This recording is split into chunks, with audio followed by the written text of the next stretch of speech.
Monday reflection for August 26, 2019. In God's time.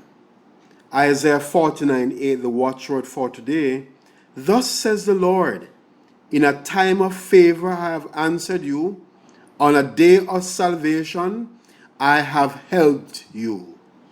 Today's watchword is in the context of the second of four servant songs in Isaiah 42 to 53.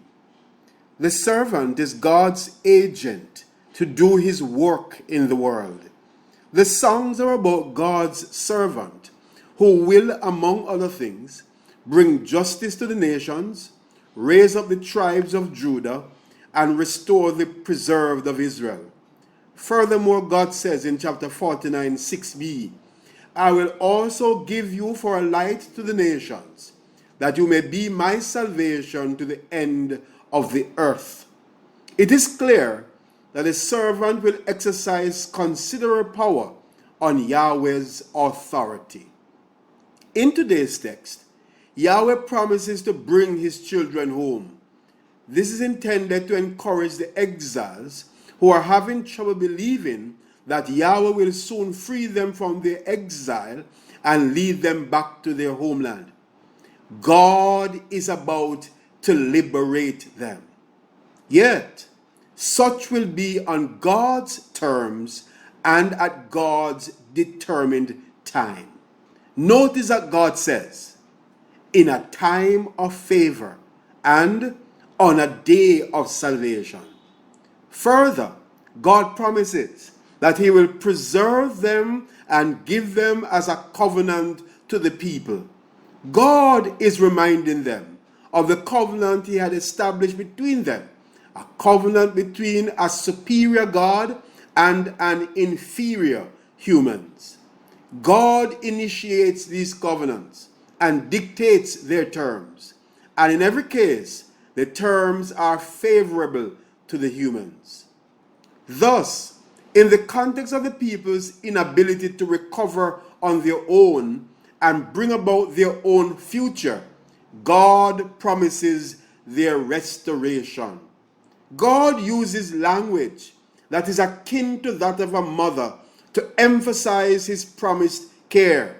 For example, in chapter 49:14, the people complains that God has forsaken and forgotten them.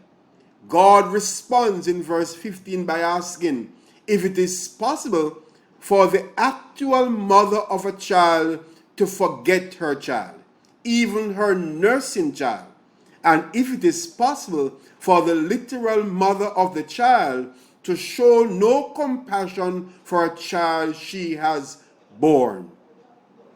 Even if this were possible, God declares that it is not possible for him.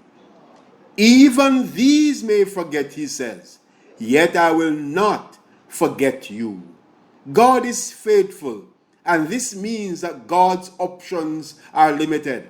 God will not, indeed cannot, forget Israel. This is an act of divine self-limitation. In fact, God says that Israel is inscribed or tattooed on the palms of his hands. Israel has become a part of God's identity. God is mother in a way that no earthly mother can be. What a word of assurance for God's people today. When we face life's challenges, we have a mother in God who will always remember us. We are tattooed on the palms of God's hands, never to be forgotten, but marked by him.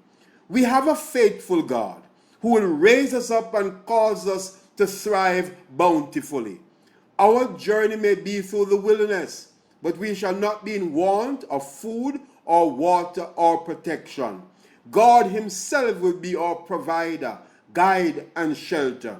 Yet, God acts in his own time and day as he bestows favor and salvation upon us. Until next week, let's trust God's timing and actions.